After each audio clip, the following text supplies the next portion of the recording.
Hi, everyone. So, I am still feeling super burned out, and I feel like today I just want to process through some of those thoughts and feelings, describe what's been happening. So, if anybody else out there is in burnout, maybe it'll be helpful for you. I don't know. I'm not trying to complain just to complain. I feel so bad right now. Like, I have not read those EMDR articles. So I'll just do that I'm just going to do it when I get to it, because I couldn't even read those articles. So Alicia's starting back up with ketamine therapy. Oh, dry mouth already. Sorry about that.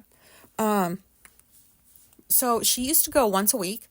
I think it was for like a couple of months. And then this time she's doing it once every 2 weeks. And it's where like I have to drive her and pick her up. So the only availability apparently for yesterday for the ketamine therapist was at 7:00 in the morning. And Alicia didn't tell me that. Wait a minute. No, I knew about that time. Never mind. What I was doing like the day before or a couple days before was figuring out like, how am I going to get myself to sleep? Because I'm a night owl. Like I'm up till like 3 a.m. doing things. And so if I were to go to bed at 3 and have to wake up at like 5:45 to get ready to leave in a half hour, I would not be very happy. And I despise only being able to get like a few hours of sleep unless I'm classifying it as a nap. And I tried to fool myself into like, oh, you're just taking like a 3-hour nap. But my brain was like, yeah, right. So yeah, it was 2 days before I thought about it. So then what I did was not Monday, but it was like Saturday, I think, or Sunday. I stayed up all night until 6:00 in the morning. And then I got up at 1:30. Oh, yep, that was Sunday. And then I got up at 1:30 and I thought like I'd be able to stay up all night until I had to take her tomorrow. So that didn't happen. I went to bed around 10:15. I was like, that was not a good time for me to go to sleep. That's too early. But I went to bed anyways. I didn't take any like sleeping meds because I don't trust myself like, hours later having to go drive somebody with like taking sleeping meds. I'm not going to do that. So about an hour and a half of like listening to like sleep stories. And there's this one person that does, probably more than one, but one person I found does a sleep list thing.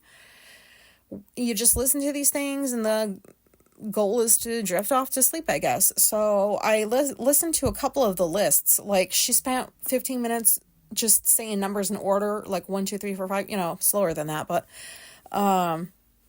it was activating my brain too much. I was like, wait a minute.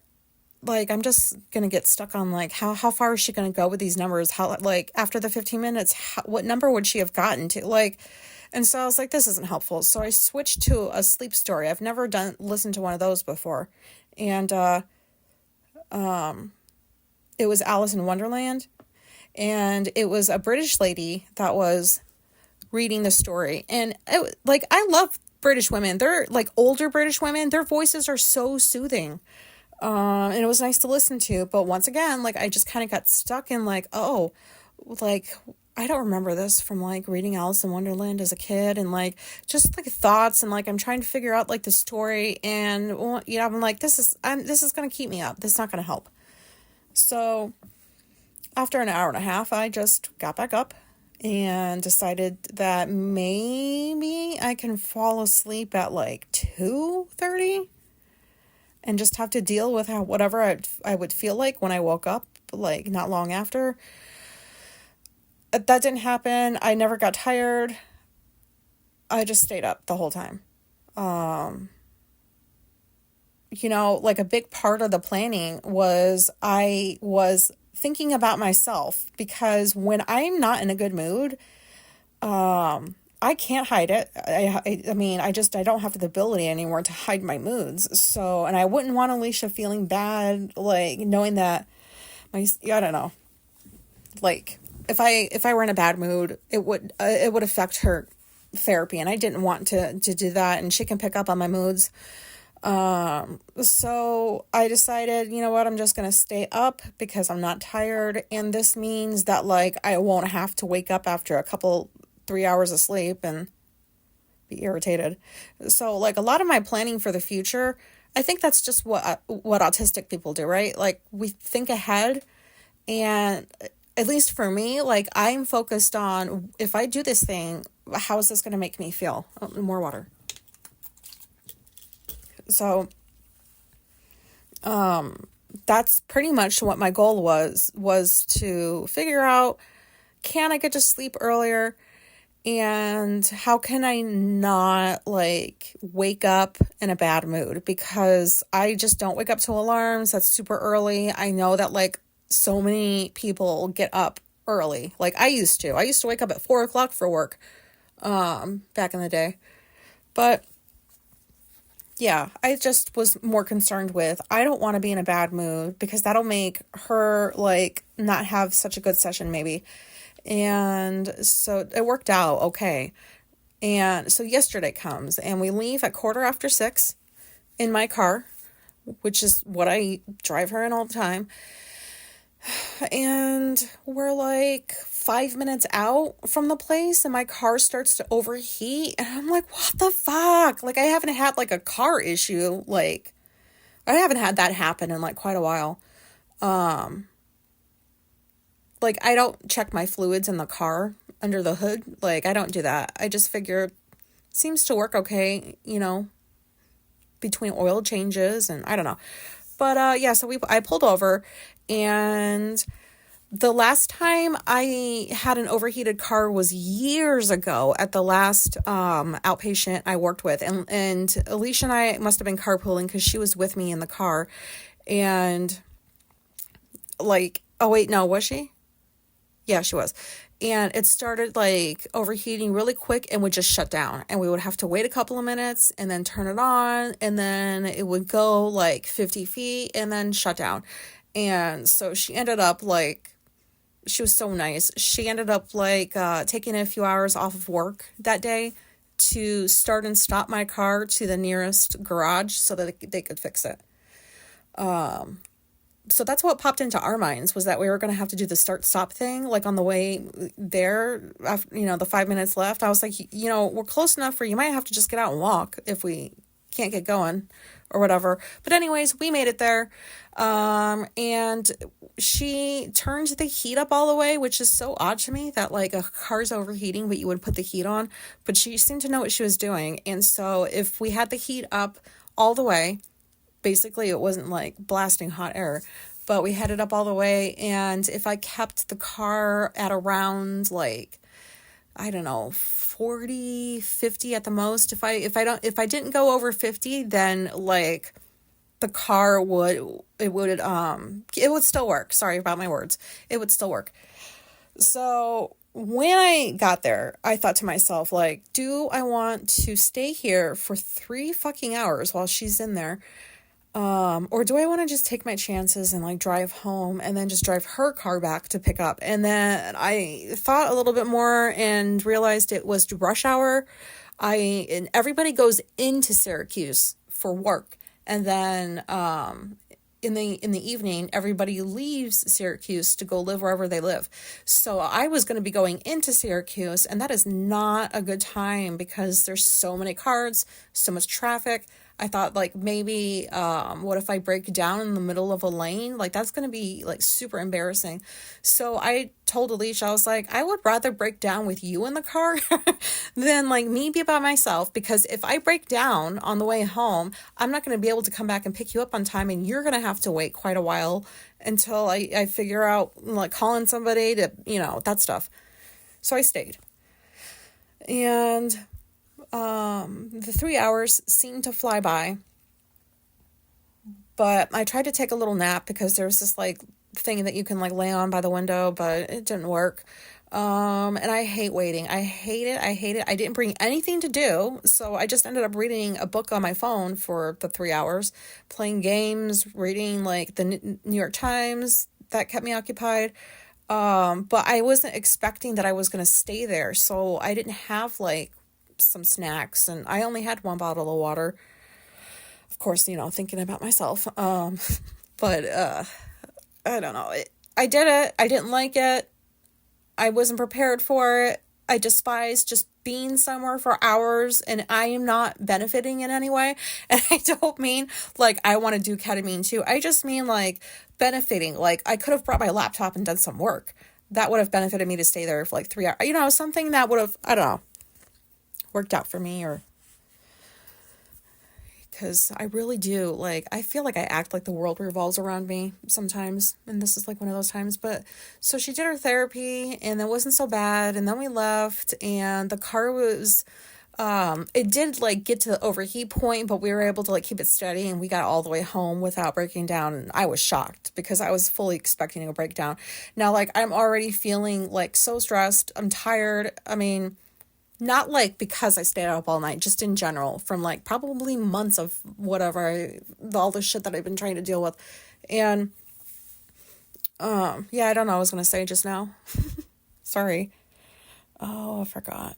Well, anyways, I think I was saying that, like, it's just, things can happen and you have to just figure it out. And while I was waiting for Alicia, I found I think the names are Emily and Amelia Nagoski. Don't quote me on that last name, but like they have a book called Burnout, and it looked like a not your average book about burnout. Like they had different stuff in there that I've never heard of before, like how to complete the stress response, or like not just let yourself stay stressed, but like trying to find a way to like, and there was like suggestions and stuff. Like this is information I've never heard of before, so it was like really helpful. And I thought about that as we were driving home, that like if we break down, it's just an opportunity to like, I don't know, learn something about myself, or to like just be present and not get like too worked up about the issue. I don't know. But so that was helpful. And then so yeah, we got home, and that was that. Doesn't sound like a lot, but like it kind of was. And Alicia's still staying next door, so we have 2 households we're trying to keep track of. And then, oh my God. So you guys, like, my cat is not dying. Oh my God, I feel so foolish. Like, he's not dying. So this morning, Alicia took him to the vet for me, because I think I mentioned that, like, I didn't want to go by myself or with her, because I'm convinced that, like, he's dying because he's lost quite a bit of weight, I thought. So she takes him there, and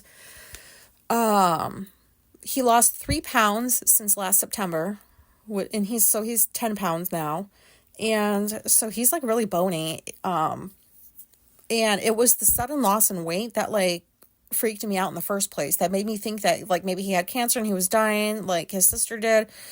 So turns out like he might just have like an irritable bowel or something, or he could just be still recovering from being constipated, because that's what he probably was. But I don't know, all of a sudden, like, he just stopped eating his hard food. And that's why I thought, oh, you got cancer or something, don't you? Like, because I know cats, like, have days where they don't feel well, but, like, I've not had to deal with cats with, like, I don't know, when they're not feeling well, I usually don't know, because they don't say, and I don't understand cats, so I don't know. But, so they got him to pee in a cup, and I asked her, I was like, how the fuck did they get a cat to pee? And so they stood him up, and I guess like the guy massaged the bladder or something, and then he let go, and like 10 seconds later, Hades just started peeing in a cup. So they checked his blood, they did an x-ray on him, they didn't see that he was backed up in the butt area, they didn't see any masses or anything. So the plan is to, because I've been feeding him soft food, and he's been mostly licking the gravy, and he'll eat the fish stuff, but not all of it, and the chicken stuff, he just likes the gravy and wasn't really eating a whole lot of the chicken. I stopped giving them hard food or soft food like that because it upset his stomach. And so the vet was suggesting like he needs to have some pate, and he needs to, for every pound that he weighs, he needs to be eating an ounce of food. So I have to feed him 10 ounces of soft food a day. And so far, like he's been liking it a lot. So I'm hoping that that helps. But anyways, so my cat's not dying right now, but I really need to knock on some wood. Okay, just in case. So here's the list. So what happened was, like, Alicia was going to take him. Sorry, guys, I'm all over the place. This is still part of Burnout, just so you know, because, like, if you listen to, what was it, the last episode I did, where I thought he was dying, like, so I've been in this frame of mind for, like, at least, like, a week. And so Alicia goes, can you make me a list of whatever he's been doing or not doing so I can bring it with me to the vet to show him? And I knew she was going to forget the paper because, like, if she usually doesn't take something with her when she leaves the house, she won't remember to take this new piece of paper. So I emailed her, or I texted her the list. And I'm just going to read it in case anybody else, like, it's not super elaborate, but I don't know. It seems like I wanted to make sure all of the information was given. So I put, Hades will turn 15 in July. He's not eating hard food. He eats 2 cans of petite cuisine 2 times a day, which is little soft food cans. He lost weight over the last 2 weeks. Some of his meows are not happy, and he's always happy. Has bouts of eye gunk. Sometimes he goes a whole week without getting gunk. And that eye gunk stuff is just his allergies. And he was born with it. He's had it. Like, it's just revving up now that he's getting older. So that's what that is. And I already took him in for that before. I put his sleeping patterns are normal. Beginning of last week, it seemed like all he did was sleep. But he's better now. Over the last 2 weeks, he doesn't jump up on the tree except for a few times. He's moving slower. Old age, question mark? And the tree I'm referring to is this cat tree I have right next to my recliner because he likes to be close to me and I like to be close to him. And he would be in that tree for hours upon hours. What else did I put? Not sure how much water he's drinking, but he laps up the broth and soft food pretty quickly. I don't know if he's constipated. I know he visits the litter box, but I have no clue about peeing or pooping issues. I mean, I did smell, like, you know when a cat does a fresh shit? You ever had a cat walk by you? Like, maybe you're laying down or something, and the cat just like, walks by you, and you get this disgusting smell of fresh shit. So I knew that he had pooped, but, like, I wasn't sure of, like, how regular he was. And then the last thing I put was, still has behavior changes, doesn't stay in my room for hours upon hours anymore. May seem insignificant, but that's a huge change. And then I added a PS, just in case you make an appointment for Morpheus, I can take him. Have them make a note that he'll need some sedation when he gets there. Morpheus is a little fucker. Like, he does not like to, he's a very nice cat. He's loving.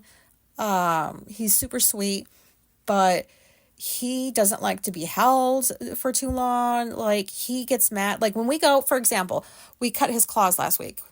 Trimmed his claws, and I have to get like a thick blanket and wrap him in it because otherwise, like, he hisses, he bites, he scratches. And we've been his parents for like 7 years now, and he still does this shit. So I told the vet the one time, and he was like, just let them know that they're gonna need to sedate him, because he's gonna claw them. Anyways, so there's this list, right? There's a list I sent her. Now, where's this paperwork that I have? Oh, no, don't tell me I forgot it. Sorry, I'm going to look for it. It's not professional, but whatever. Where did I put it? Oh, okay, here it is. So, if you've listened to past episodes, you might have heard me mention that I'm positive that my vet is autistic. And I've talked about, like, what he did when we had to put Athena down.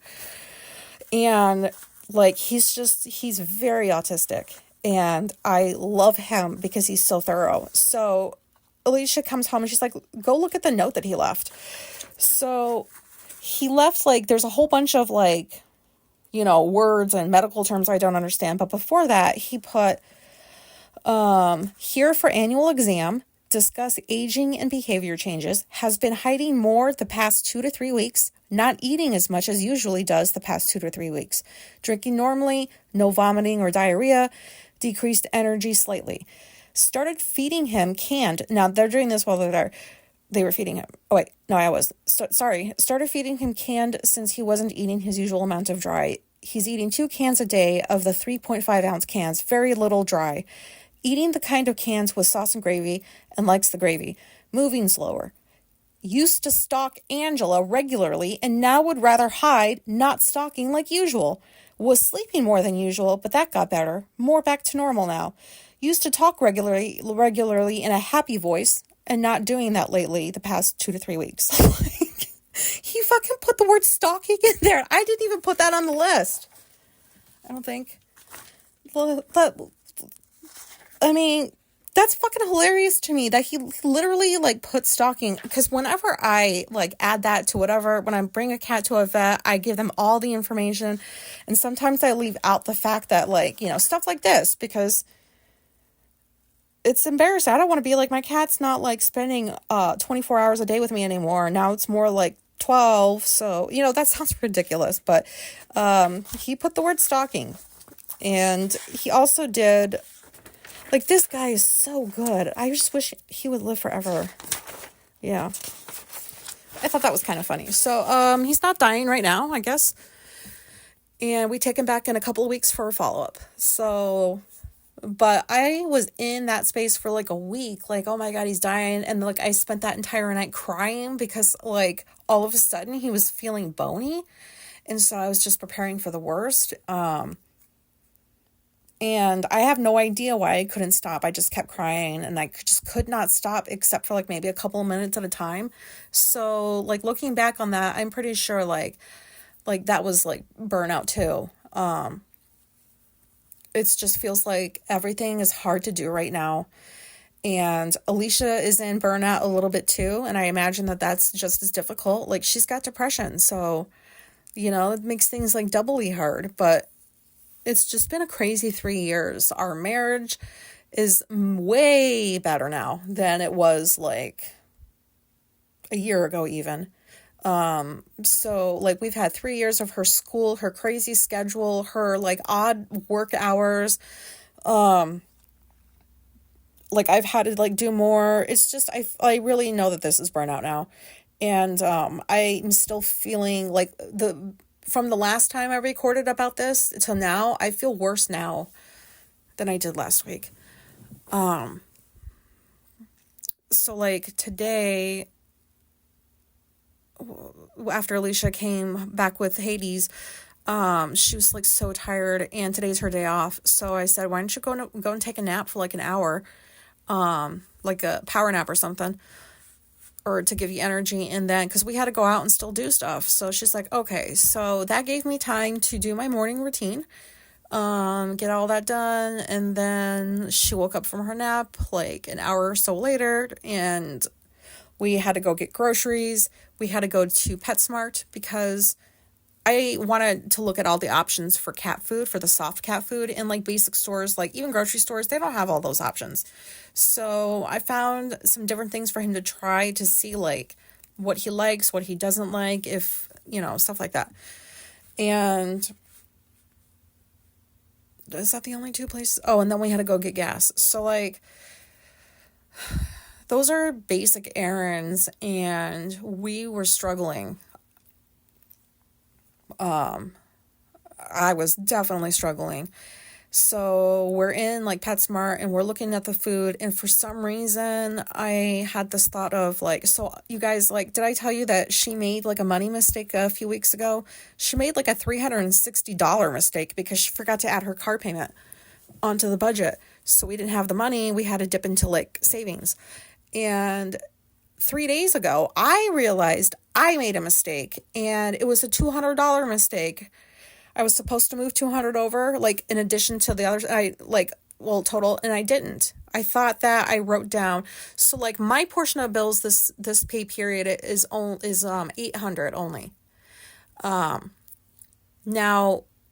she does the budget. She writes it down in her budget book. She gives it to me. I copy it. I double check the math as best as I can. And I forgot already where I was going with that. Oh my God. Budget book. What was I talking about? Oh, okay.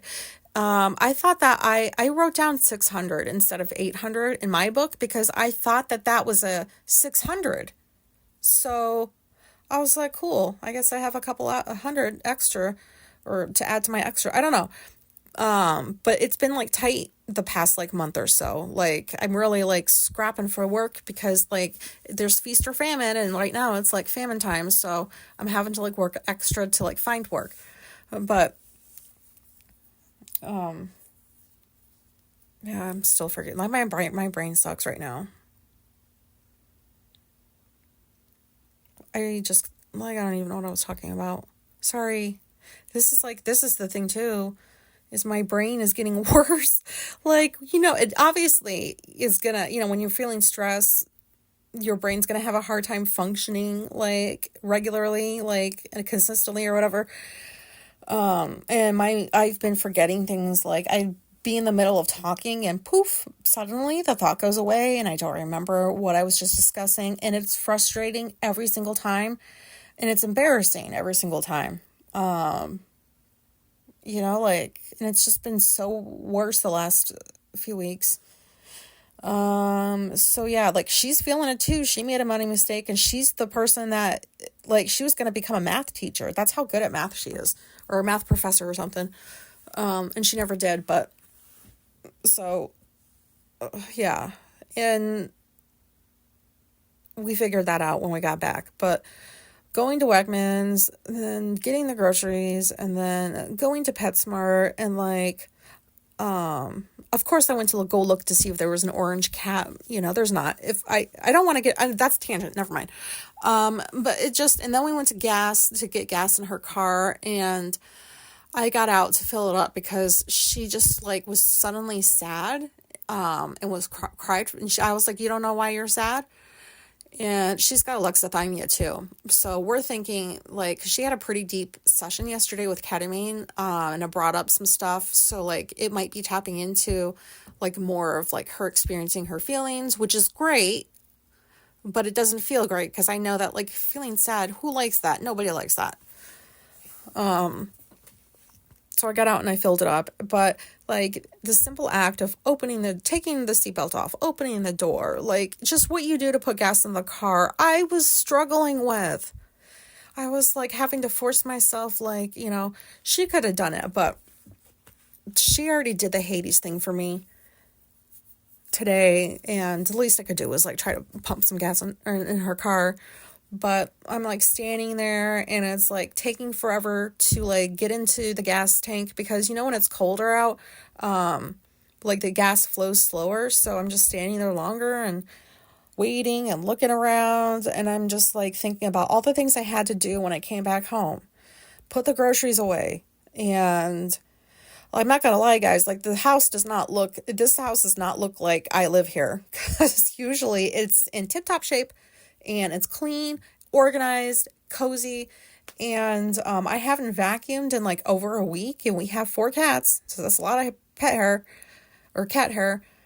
And sorry, I have work that I need to get a book done, a couple of them done by the end of in a few days. I don't know. I had to work. What am I talking about? I just had to work. So that I knew was something I had to do. And making Alicia's work food, I also had to do.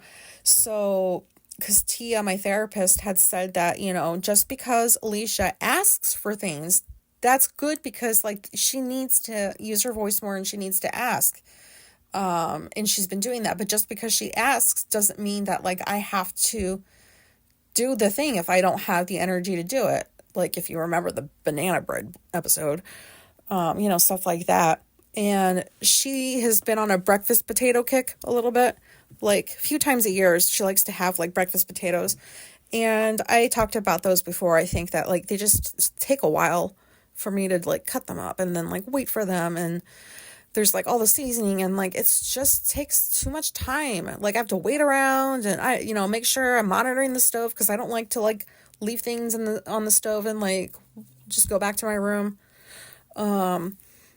And I want to, this episode, maybe I shouldn't be doing but I wanted to, even though I'm feeling not that great, because maybe somebody out there doesn't feel that great as well and could, we could bitch together. Oh, I don't know how that would work. Anyways, yeah, my brain is not functioning, if you can tell. And talking feels like way harder. And I have to, I just said that. So I told her that, I don't know what I'm saying, guys. I'm sorry. I'm going to try to wrap this up soon. So I just told her I don't have the energy to make your potatoes. And it just feels weird to say that out loud, but I told her, I'm like, because Tia said that we really need to communicate as much as possible. That's just the only way that like, like you can avoid like conflict and you can understand the other person. So I said, I know you like your breakfast potatoes, but like, I don't have the bandwidth to make those tonight. So would you like bacon instead? And she said just the eggs would be fine. And, making her lunch making her work food takes like a good hour every day. Well, maybe 45 minutes. It just takes me longer. Like it takes me twice as long as it takes her to cook things because I can only focus on one thing at a time. I can't have two things going at the same time because then I don't know what I'm doing. And so like there's that's just been like, oh, I'll have to fucking make her work food again. And I'm not blaming her because she does not have the time to do that. I'm just like, everything seems to be tinged in a negative, I don't know, tone or something from my eyes. And I'm trying not to stay in this, but I just feel like I have so much I have to get done. And it's like already almost 6:00 at night as I'm recording this. I mean, I still have hours because I stay up late, but I have to push myself to like get this book done tonight. And I'm not going to give up my routine because that will definitely throw me off. So I'm going to do my routine. But like, I want to just be able to do all the things that I want to do. And now I'm taking breaks because you're supposed to apparently when you're working. And I'm listening to Joe Dispenza meditations. I don't know about some of his I don't like, they're weird, but like most of his I do. And his voice is so soothing. And I had forgotten about Joe Dispenza meditations for a long time. And the reason is because when I got an iPhone, like, because I was using an Android forever, and then we got iPhones a few years back, and you can't plug regular headphones into the iPhone, and I don't like regular earbuds. I like the headphone to cover the entire ear, and I don't like those little things that go in the ear. Wait, I had a brain fart again. Okay, now I have it. So I stopped listening to the meditations because I was like, I can't fit my headphone wire into this phone. And it wasn't until the last time I went with Alicia to visit her family, and Bella wanted, I guess she's my niece. She wanted noise canceling headphones. She wasn't asking for them. It's just like, she's definitely autistic, and it's just the other two like to make, like her mom and like her sister make like lots of noise, and she can't stand it, and she's always being bothered, and she's like, I just want to be left alone in my room, and I want my noise canceling headphones, and I want to listen to music and not have to listen to their crap. So I came home and I bought a pair on Amazon and mailed it to her. And then it dawned on me, I have this headphones that I have that I can't fit the wire in. They're also Bluetooth. It's not like I didn't know that it was Bluetooth. It just didn't dawn on me that like I could connect the headphones to my fucking phone, because I can only listen to meditation through headphones. It doesn't work any other way. And so, yeah, pretty clueless. But now I get to listen to my meditations again, and I felt a lot better last night after I did a couple. But I I'm going to have to wrap this up now. Oh, do you want to say hi? Say hi. What you doing? Oh, that's bitchy boo-boo. Are you jealous? Anyways, sorry for the rambling. I'm sorry, like, for the tangents and stuff and my talking being, like, worse than usual. But, I feel sad. Not like Alicia did. I just feel, like, sad. Just, I'm exhausted. I don't want to do anything, but I know I have to. And at the same time, I have to, like, take my breaks from work. Because I don't like taking breaks from work, if I'm honest. I don't want to. I like to just keep reading. And, like, a break to me consists of getting up and going to the kitchen and, like, making tea or getting a drink or, like, doing a chore. Like, stop doing that. I can hear you. She's cleaning her booty. Don't do that. So I feel like I'm not showing up as much as I could for Alicia, even though I know I am, and she's told me that I am. I still feel like I'm not doing enough. So, like, anytime I felt burnout in the past, like, it makes me think very negatively about myself as well. And I've been thinking pretty negatively about myself, like, oh, like, the house needs to get vacuumed, like, you should be vacuuming right now. Alicia doesn't vacuum. She does, like, the major chores, like the serious cleaning chores, and I just do the daily upkeep. So it's not her job to vacuum, but, like, I don't like the way the house looks. The kitchen counters just have stuff on them, stuff that doesn't belong on them, but, like, I don't even care, and it usually bothers the fuck out of me. I don't even care. Like, I just left it there. I don't care what the house looks like, even though I kind of do, but I kind of don't. And then I'm like, well, when am I going to want to, like, clean the house? Like, this needs to happen soon. Like, when am I going to feel like I want to, and I can? And so it's just, like, all this back and forth in my head. Like, do I do this thing, or how long do I do this thing for?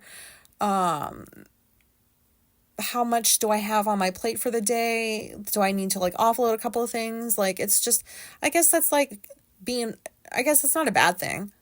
Like, you should do that, I suppose. Or you could do that, just kind of like, oh, here's what I have for today. But, it's like, it's not, I can't just do that regularly. Like, when I have stuff, like appointments and stuff, it's not, I have to prepare for those, you guys know. And I just feel like I want this to go away. And so instead of making the actual tasks go away, which in that book, that Burnout book, they were talking about, in some cases, like, you don't have the luxury of letting things just, go and wait until another day or two goes by and then do them. So that's why they talked about, like, finishing, like, the stress cycle. Not that, like, you're not going to still be stressed, or, it doesn't just make it all go away, but, like, in that moment, that feeling, like, they give suggestions about exercising. I don't do that. I don't like it. And that's kind of funny, because then after they mentioned exercising, like, helps with, like, burnout and stuff, they mentioned that the people that don't like to exercise, they tell them to lay in bed and to start clenching, like, their muscles, like, starting from, like, your feet up, and just clench each muscle for, like, 20 seconds as hard as you can, and then release. And that is also beneficial. So I will be doing that. I do not like to run or anything like that, but I like the information that focuses more on my emotional and mental health. Like, burnout is so, to me, oh, sorry. I said I was going to get off. I need to stop talking. But, like, to me, like, burnout isn't just like, oh, it's just burnout. Burnout is debilitating. And I would say that is for autistic people in general. Like, it's just debilitating. And, I don't like feeling this way, because this is the opposite of how I regularly feel. Like, I always have energy. I always do all the things. I want to keep doing more things. And this is the exact opposite. And I don't like it. And so I'm going to start taking breaks from work, doing more meditating, and see how that goes. But I'm done talking now, because this is like 40 minutes of whatever you just heard. I hope it came out and it made sense. And if you got all the way to the end, maybe it did.